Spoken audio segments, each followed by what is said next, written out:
Connecting. All right, we are good to go. And we are live in this Building B2B Communities Roundtable. Very happy to introduce the panel. We have Jordan Kastrinsky, who is the Community Manager and Head of Business Development at Front Team, and Gilad Lipitz, did I get that right? Absolutely. The founder of the Israeli Business Executive Community, and Sivan Atad, who is the founder of BizForce, a B2B collaboration platform. So Jordan, take it away. I'm going to drop off the screen and come back and have a great session. Awesome. Thank you so much, Ari. Appreciate it. So everyone, out there, all the viewers, we, wanted to get started this session today where we're going to talk about building B2B communities and what that kind of means. And we all got together ahead of this talk and wanted to kind of figure out how the best way to give everyone who's coming to our roundtable added value, right? And understand how that they can understand more what is a B2B community, and also exactly how to grow them and how to really leverage them so that you and your business and whatever business activities you're doing really can get something out of it. So, first and foremost, what I want to do first before we get started is have everyone kind of do a slight introduction on themselves, just so everyone understands who's tuned in, who they're talking to, and what we're about. And then we'll kind of get into it. Also, very important for me to add that, this is a round table. While we want to talk to each other and we're all three of us are very interesting individuals, we also want to hear from you. And we want to see kind of, what is on your mind. So please feel free to ask questions, raise your hand. I know it's on the sidebar of the session, so please feel free to just interact with us as well. So I'll get started just by saying that my name is Jordan Kastrinsky. As Ari said, I run a group called Front Team. Front Team has over 3,000 members in the startup community in Israel. We focus on all sorts of people, whether it's founders, investors, consultants, marketing experts, technical guys, whatever. And our goal is to essentially create a platform and a situation for people to kind of get help and collaborations, whether it's on specific ventures, whether it's on in their company, whatever it is, and that's what we focus on. And we're constantly growing the community. We're focused mainly on WhatsApp, Telegram, but we also focus on Facebook and LinkedIn. So that's Front Team. And now I'll pass it to Sivan. Sivan, feel free to tell everyone who you are. Thank you, Jordan, and pleasure to be here with you guys. And hi to everyone watching. I'm Sivan. I'm from Australia, originally from Israel, and I am the founder of BizForce. BizForce is a 1 year young startup that is working with B2B communities builders to create the best place for their ecosystem to flourish. So we have for that a modular platform that is being used in different ways, built for about 16 different use cases that are already identified and using. And what's unique about the platform is that it is pretty much half an off-the-shelf product, but also very customized. So we are working with our communities to tailor-made the specific for their use cases. So it's kind of a hybrid in between a platform and a software company. Awesome. And now, Gilad, please feel free to introduce yourself to everyone who's tuning in. Thanks, Jordan, and hi, Sivan. Great to see you guys again. It's great to be here at the ISCL conference. So my name is Gilad. I go by Gili. I live with my family in Nest Ziona. I work at a company called Esperi. Esperi is a Salesforce implementation partner. My role at Esperi is the VP of Global Business Development. I get to work with partners, sales, marketing, professional services within the organization, legal team, lots of legal, finance, senior management. I drive lots of innovation in the company and outside of the company. I own many of the new activities that the company drives, very B2B oriented, and I really, really love what I do. With that, I know that there's things I maybe do well. I know that there are other things I either do poorly or I don't know at all. And back in December of 2019, so just shy of a year ago, I decided to give myself a Christmas Hanukkah present, and I founded the ILBDExec community, the Israeli Business Development Executives community. The motto of the community is to help each other be better business developers for the greater good. So anything and everything to do with knowledge collaboration, job hunts, mentorship program, obviously networking, which is a huge factor there, referrals, and some lead generation, maybe not to the same extent as probably Sivan in his platform, which I'm sure does it by far much better than within my community. Everything to do with putting the individual business developer executive in the center in the center of mind. We are a boutique community. We're about 250 members. We ran in the past on WhatsApp, moved over to Slack, which is probably a conversation topic worth pointing. We are a pro bono community, and I think having a pro bono community within business development in a B2B environment, that too is interesting as an understatement and probably worth yet another conversation. Don't worry, we'll get there. We'll probably get there.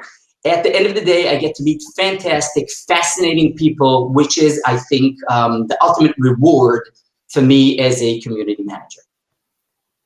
Awesome. Awesome, Gilly. Thank you so much for introducing us. And for everyone tuning in, if you have any questions also specifically for any one of the speakers on their specific ventures or communities as well, please, feel free to ask. You can also find us after the session too, and we'll be glad to answer any questions.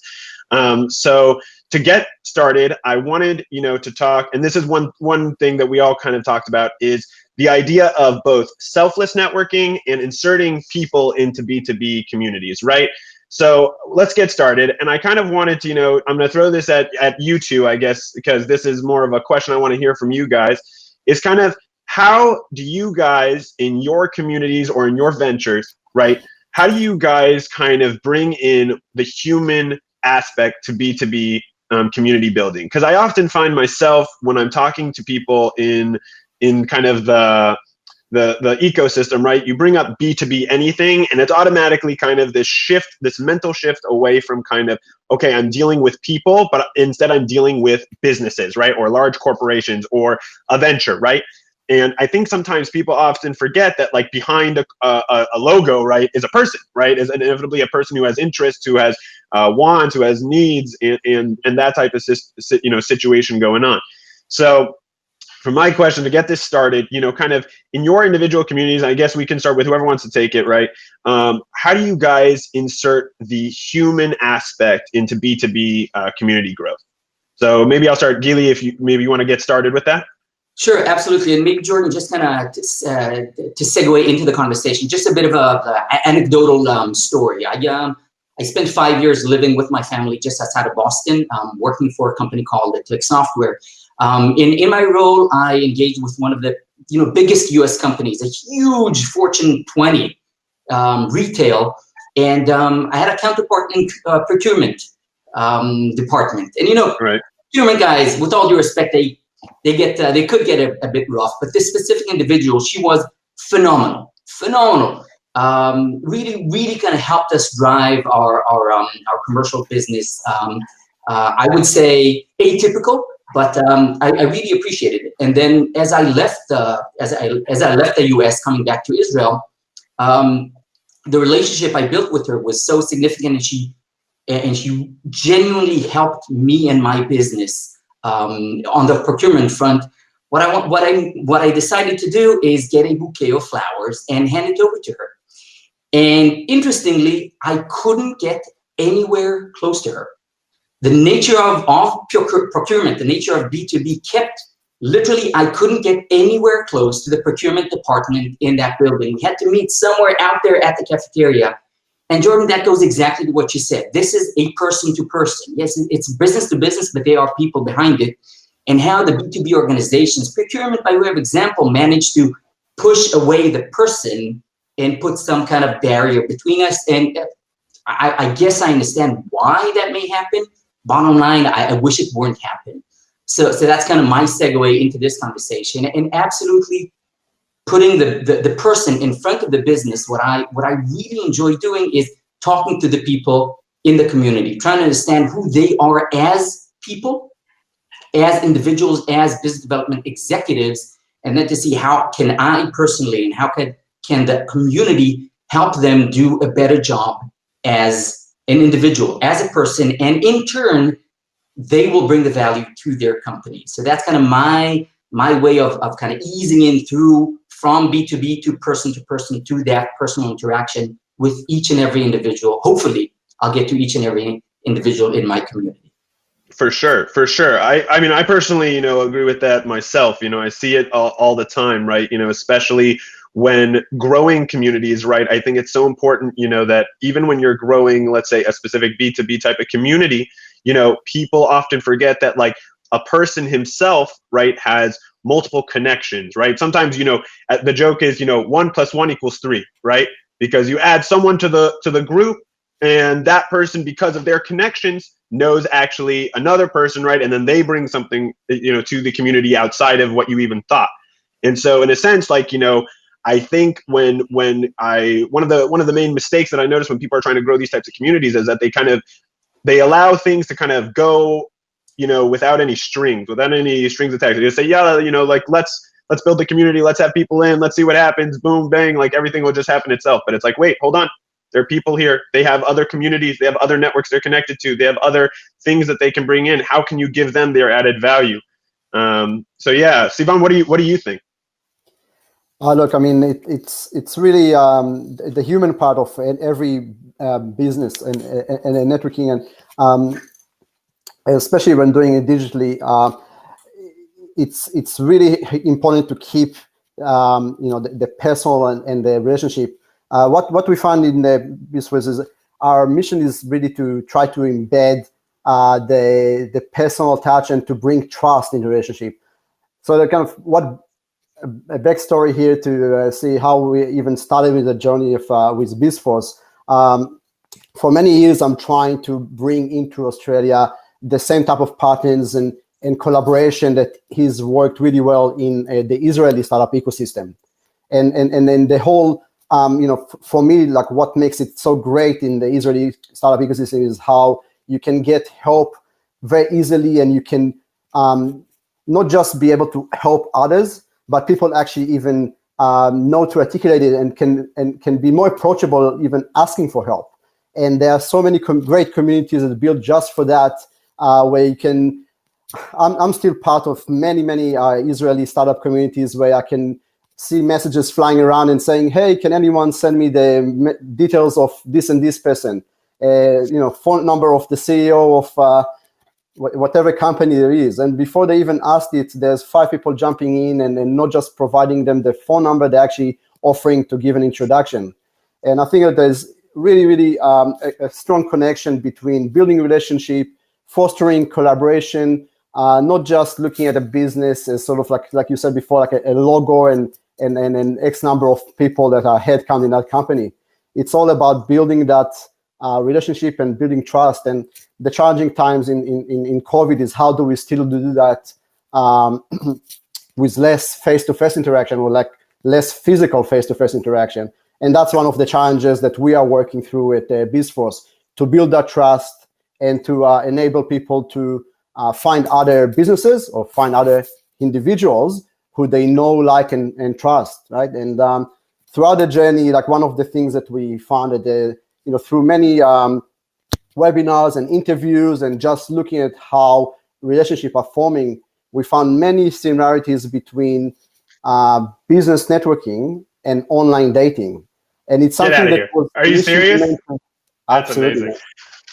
It was initially brought us to us. We did a bit of research around the platform and what we could address in it. And I think in the first webinar it was mentioned.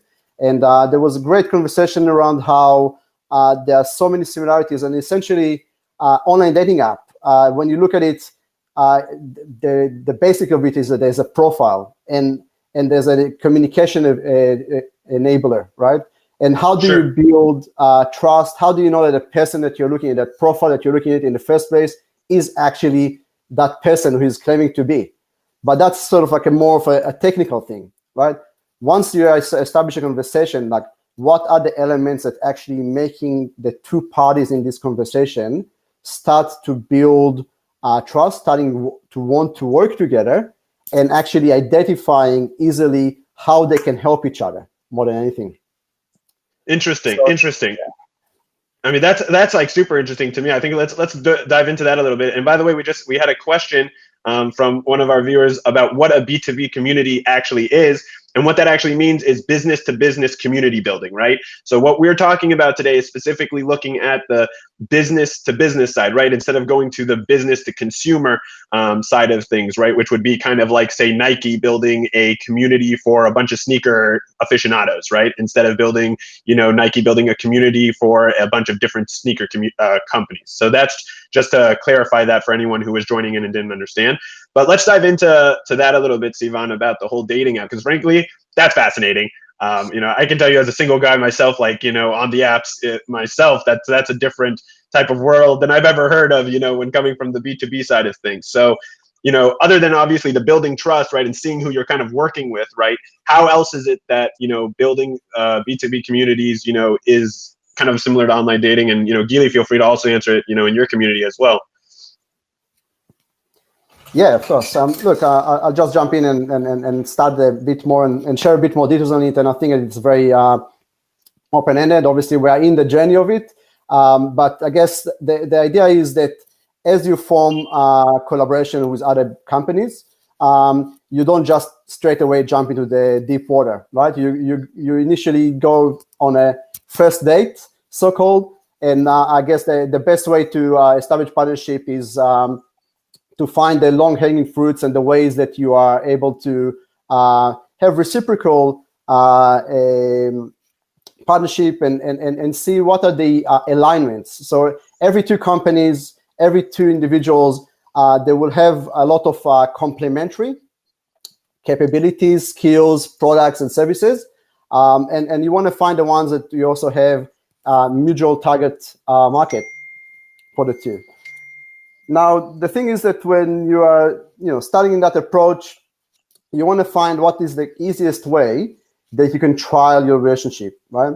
And rather than trying to plan something that will take years to launch, the way that we approach it with BizForce is we've built partnerships in the same way that we're preaching, in the same way that our platform. The best example to show is we already have established partnership with marketing companies, software companies, legals, accounting, and all of those companies, they essentially, in their own specializations, they have skills that are complementary to what we do, right? And, if I take, for example, legal companies, just as an example, many of our communities require basic legal services or even documentation, right? So we identified that there are some reusable templates that we can offer within every community to help the members of the communities be able to do things like partnership agreements, reseller agreements, even co-founding documents. So being able to partner with companies that theoretically are not really aligned to what BizForce is doing, but because of the type of users we have, because of the type of use cases we have, there are so many ways that we can actually identify very, very quick interactions with them, right? So we partnered with one of the fairly large legal companies in Australia to provide the community with those legal documents, right? In the same way, we have PR companies that we partner with, and what you find is that for every community, they have a set number of requirements or needs for every community that are very, very common, right? So whether it is, and to that question, we say, what type of B2B communities we are talking about here? It could be a very, very traditional one that is more of a networking community, but a B2B right, kind of like what I have. Sure, yeah. Exactly. And also it could be members of an industry group, or it could be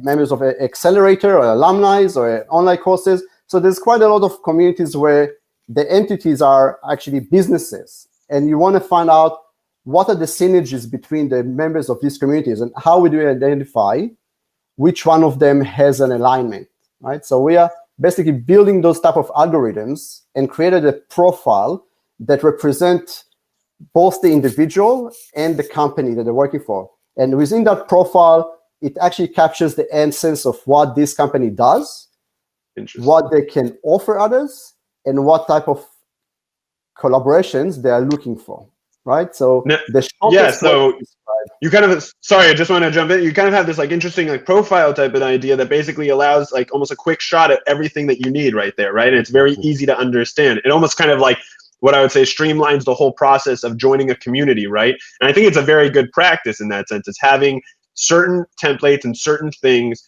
that can be fit within a community framework, right? That makes it easy for people to interact, because in the end too, that's a community, right? Interaction, easy interaction. But I want to throw a question to Gilad, because he, in certain ways, you and I actually deal with wide networks, is how I would say, right? We deal with very wide networks of everyone, okay? And so in a sense, our templates and our interests in certain ways, everyone kind of has a general interest and you can fit it a little bit more. But Gilad, in a sense, is much more targeted. So Gilad, how do you fit within Sivan's framework of, the online dating game, if we'll call it, when it comes to B2B communities? How do you fit? Because you are much more specialized, right? You deal with just business development. Right. Thanks, Jordan. So I think personally, I'm probably the wrong person to answer.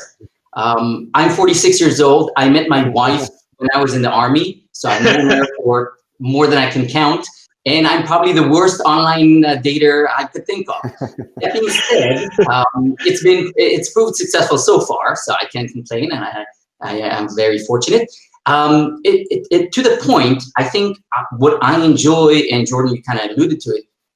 What I do is I reach out on LinkedIn, identify others like me, and by others like me, and I know Mike speaks about this pretty often in his workshops and in his approach to community building. When I say others like me, I typically refer to Israelis in the high-tech industry at a certain senior level of seniority, so directors, VPs, C-levels, executives, and that immediately helps make that bonding, that matching. It helps that. Has it worked? Swipe right or swipe left? I don't know. But so swipe right for yes, swipe left for no. You swipe right on everyone. There you go. So I swipe the right direction, whatever the direction is. It really helps kind of make that bonding. Even then, what I see within the community of 250 people, and that's what, 1/10 of your community, Jordan, not even in Sivan, you probably have a much greater outreach. Even then, finding the right match within that pool of members is challenging. So when we come up and say, hey, let's have a webinar, even within 250 people, it's challenging to find one topic that works for everybody. So at the beginning, that may be a bit of a turnoff, right? Relationships could be a bit of a turnoff.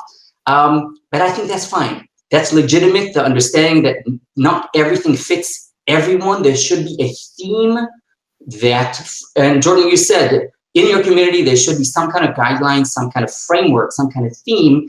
And in general, that theme fits everyone.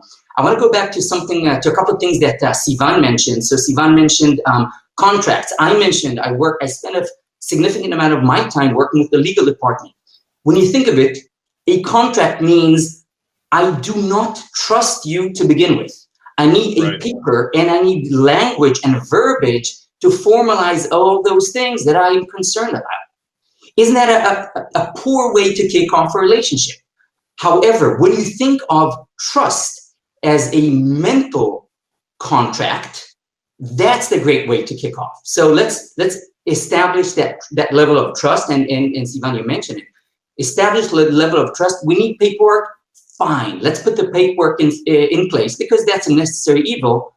We got the trust, we got the paperwork. Let's now work together as partners, as lovers in certain situations, and it works. It works because businesses need that personal, that human interaction, and the trust, the relationship is the bonding between B2B organizations, definitely within B2B communities such as our communities.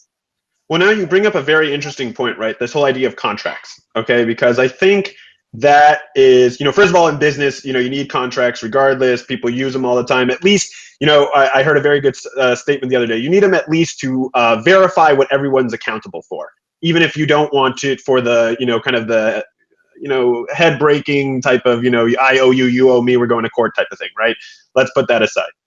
But, you know, I think it's interesting what you bring up here, because it's kind of like this whole idea, right, of can we be selfless and pro bono in a world of business, or do we have to make money, right? Because in a certain sense, we have the best of both worlds. We have actually three very good people on the spectrum right here, because Gili, you're totally pro bono in your community. Okay, Sivan literally runs a business, you know, a profitable business, I imagine, you know, you know, that's based around community building. And I'm basically in the middle someplace with Front Team, where we have events, we have certain rules, and we have certain services that we do that are for payment. And the rest is generally pro bono. I mean, like, you can get into our community. We want you to be in our community. We want people to benefit from it. So we're not, you know, there's no like membership fee or anything like that. But it's kind of this interesting balance, right? So like, how do you guys, I guess, balance in that world of contractual obligation within community, while also kind of doing what I term as selfless networking, you know, kind of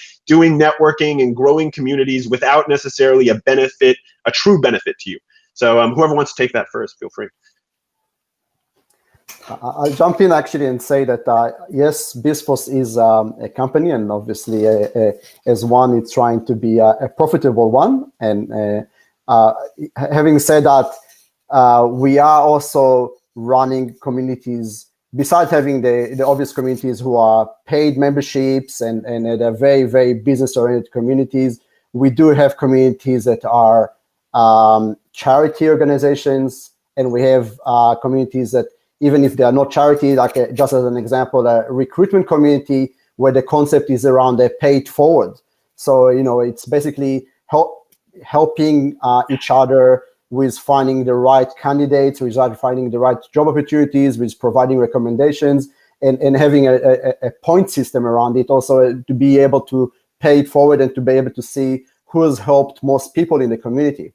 So having a bit of a gamification and having a bit of a structure around it doesn't necessarily mean that it's done only for monetary reasons. In many cases, we are looking at merging the two as well. Even the communities where they are very focused, you know, and they have like a high entry point in terms of whether it is a transaction-based fees or it is membership fees. Even those communities have high interest in creating engagement through the more personal elements, through the more charitable elements in it, right? And you know, what I truly believe is that people are not driven purely by how much they're going to get paid by helping someone. People are more interested in the the satisfaction of it, and also the recognition of it, right? So if you are providing a platform where you can recognize people, and you know that by doing something, you are doing it for yourself, you feel good about it, but also you create it in a way that you know that what goes around, you know, if you give someone, you pay it forward, you know it will come back to you. And there's, you know, and you're creating a culture around that within your community. That's the best way to do it. Amazing, amazing. I agree. What about you, Gili? Yeah. So first of all, Jordan, you said it. It's amazing to have all three versions, all three permutations of it on this call. So anywhere from the monetary to the pro bono and whatever's in between. And I really want to dovetail on what Sivan said and use the V word, value. Okay, so it's all about providing value to the community members, providing value to your audience. Value could be measured in a monetary way, the dollar sign or Australian dollar. Okay, Sivan, it's all good. Or Israeli shekel. It could be done the gamification way, or it just could be done the mutual subjective sense of I give something, you said it, Sivan, I give something, I get something in return. By the way, there's a huge pleasure of giving. The communities provide the platform to give, and that in and of itself is a giving that gives the giver a great feeling. Otherwise, we wouldn't do that. And I think that's where the balance comes from. Balance comes from the mutuality of the relationship, and again going back to the relationship, and the fact that communities can thrive, businesses can thrive by both doing business transactions, fine, that's what businesses are there for, but also by the non-monetary activities. And we've seen very, very recently many large organizations, small organizations, driving pro bono activities, voluntary activities. It is so common these days. That goes to show that there is value in non-monetary activities. We didn't invent it, right? It's been there ever since, but I think businesses, and even large, small and large, as well as communities, also thrive on non-monetary pro bono activities. There is value there. And as long as we as community leaders and everybody on the call, I'm sure it resonates with them. As long as we manage to provide value to our audience, value to our communities can thrive and can be very successful. Value. For sure. Yeah, no, I see it myself even within Front Team sometimes, where even myself, just by kind of doing connections for certain people, right, it can open doors, for both me personally and for Front Team's brand, outside of that, right?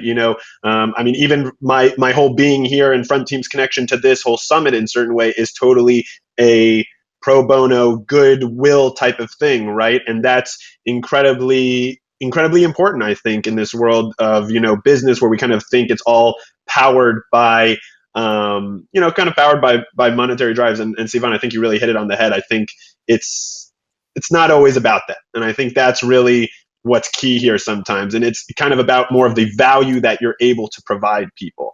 Now, going into the idea of value, how is it, obviously, Sivan, you touched on it with your templates and stuff like that, and Gilly, you touched on it a bit as well, but what are some of the ways in which that you guys find it very important to give value within a B2B community type of drive, right? How do you do that with content, with meetings, with how do you guys, suggest for people on the call if they're trying to build their B2B communities? What are some tactics?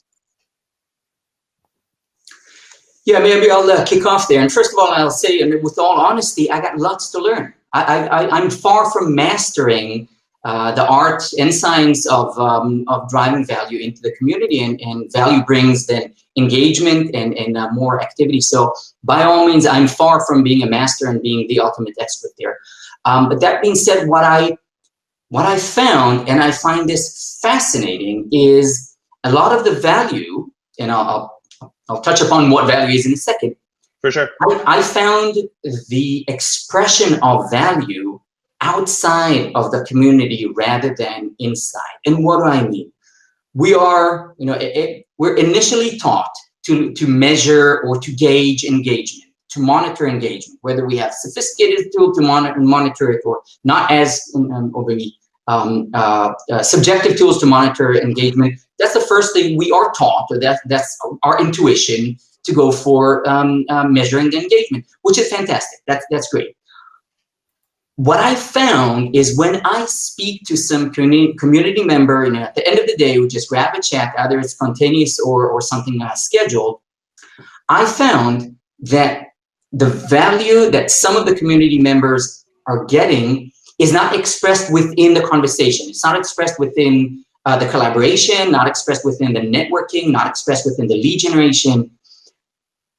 People in the community reach out to me and I have amazing conversations about business, about how to set annual goals. And these are conversations that don't happen within the community. But apparently somebody reaches out to me and said, hey, I saw a post about setting 2021 goals. Let's have a side conversation about that. And that's fine. But what it tells me as a community manager is that a lot of the value can be driven and can be provided outside of the community. And not necessarily should I, as a community manager, look only in the community and only measure the number of posts or number of leads or number of intros that happen within the specific platform. There is so much going on outside of the platform, and it's up to me to reach out and find ways to uncover. It could be anything from, as I said, annual goals, territorial growth, how to submit a proposal, individuals that are having a hard time with their bosses, individuals that are having a hard time at home with their families, and just take the opportunity to vent. So a conversation could start with how to conquer the German territory and end up with, you know what, I'm really finding, my 30-year-old kid is really finding COVID challenging. That, in my eyes, is the way a community brings value to B2B, because there's a manager there, and the manager does his or her job for a company. If the community can provide that framework of openness and conversation to the manager, he'll do a better job. That's B2B taking over to P2P, person to person, very, very, very personal. And again, I can't overemphasize the importance of looking for value, not only within the community, within the platform, but outside of the community, but by reaching directly and having one-on-one conversation with community members. For sure, for sure. What about you, Sivan? What do you think? Like the truth is that everyone, especially at the moment, are very, very time poor, and the idea is that you're creating community because you're creating relevance, right? Rather than looking at like the industry agnostic platforms, if you have the LinkedIn of the world, the Facebooks, there's so much noise there, there's so much information, and that it's obviously like grown out of proportions a bit, and it lost its relevance. So when you are building a community, when you are creating what we call it micro communities, you are bringing the relevance back, right? So you create, and that relevance could be because you've built a community where the members of that community are all relevant to each other, or when the knowledge shared in that community is relevant to the members of the community, right? So when we work with community builders, we are basically going through we build some of template over time to make sure that we actually know what we are looking to build, or that community builder, what they're looking to achieve with that community. And the goal is to create the relevance. Is that relevance going to be through the members of the community? Is it going to be through the knowledge that is being shared there? Is it through the conversation that started? Is it something about, well, it obviously could be more than one of those things, hopefully. But essentially, how do you create relevance? What makes that community appealing to someone that has already got that sea of information that is flowing around LinkedIn and all those conversations to pinpoint, right? So it's never going to be that you create a community and every piece of information is going to be relevant to everyone.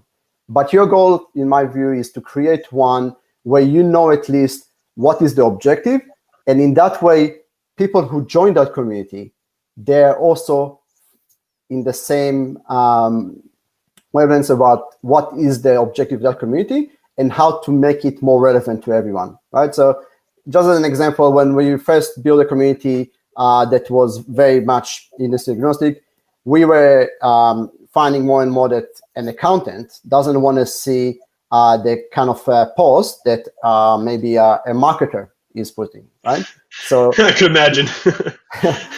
Exactly. And very quickly we realized within BizForce, we need to create a space where there is relevance, right? So we provide the capabilities to build fully branded communities for each type of industry, right? So it could be accounting communities, it could be professional services, so it could be broader, it could be even geographical based, right? So it could be accountants in a certain country. So obviously, like the idea of having communities is there. It's already been implemented in many other places. But then once you know what you want to do as a community, how do you give the right tools to that community to flourish, right? So again, be able to create communications between the host of the community and the members in the best way, between the members of community, which is something that many platforms don't do very well, because it's hard for the members to actually understand who each other are. Even if you're looking at a Slack as an example, even when you're looking at, obviously, Facebook, when you look at someone in the Facebook community, you will understand what person does, what they eat for lunch probably, but you won't know exactly what their business is about or what their goals are as a business. When you're looking at LinkedIn, it's more, when you look at a profile, it's more of a profile of that person's resume and where they used to work, right? It's very hard to understand the relevance to that person, to you, and how you guys could collaborate, right? And when we've built the profile within BizForce, we were looking at how do we build a profile that help people get that relevance as quick as possible. We even built, the right filters to be able to find them, and some algorithms that help suggest to you the right type of businesses that you could collaborate with.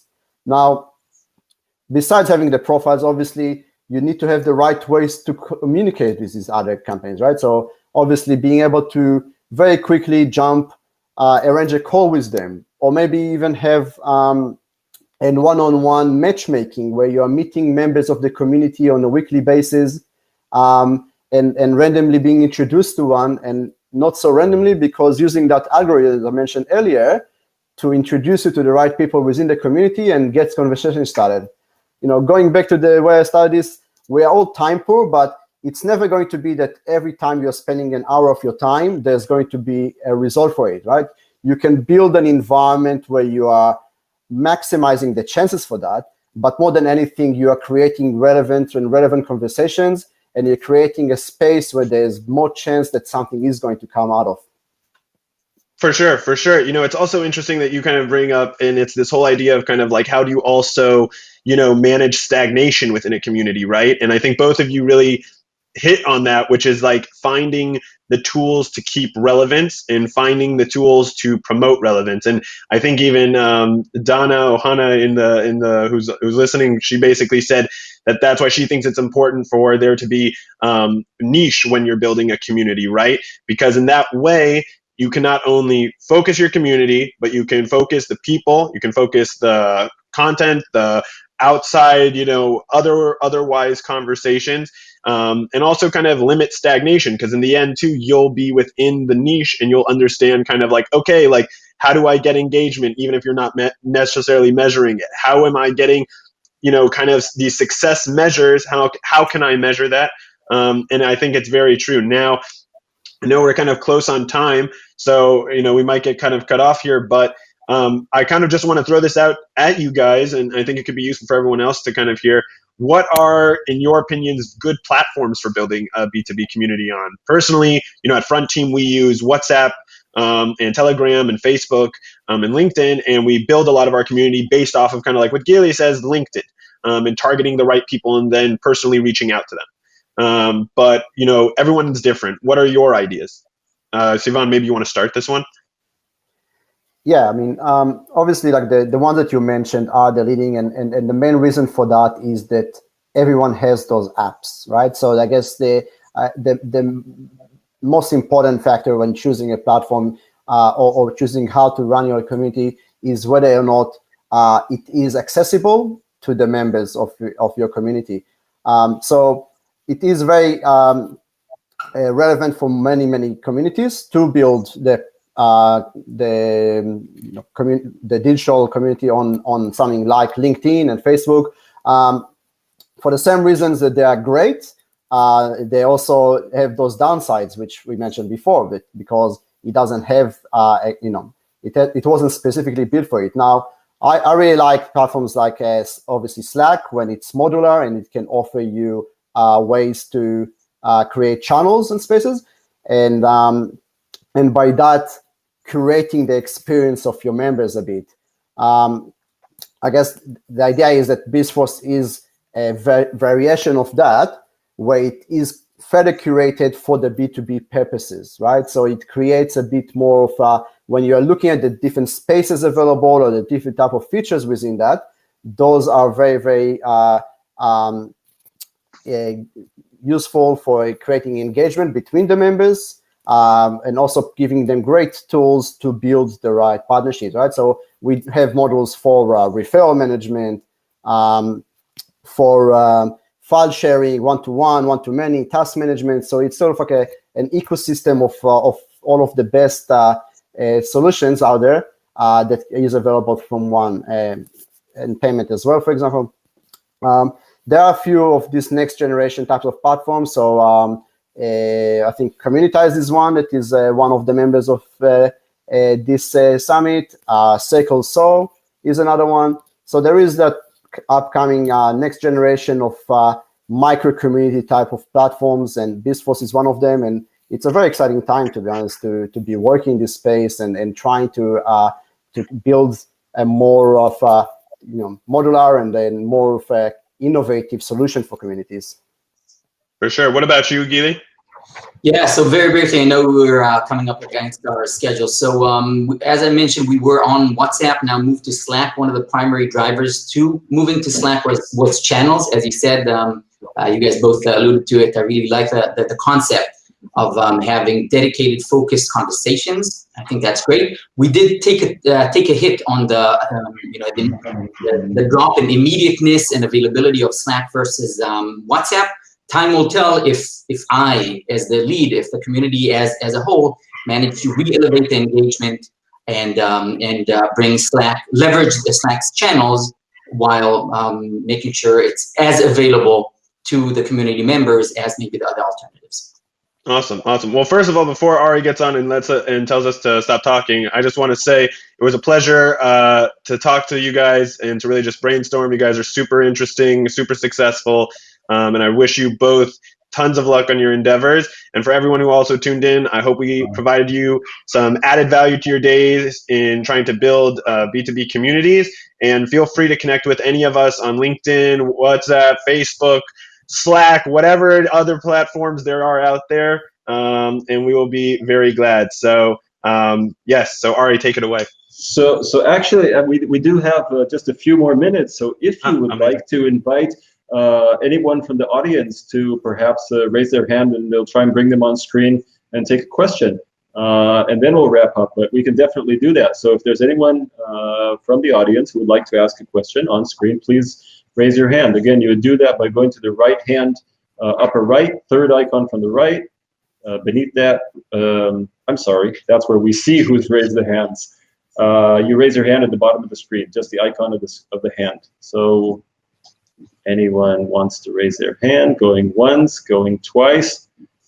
All right, guys, thank you so much for an amazing session. It was wonderful listening to you, and continue enjoying the summit. I want to remind everyone else two things. First of all, that we have the networking lounge, so please feel free after this session is over to go and grab a seat in the lounge at one of the tables. If any of you would like to stick around and you want to hold court at a table, you can definitely do that, either together or separately. It's an amazing networking function.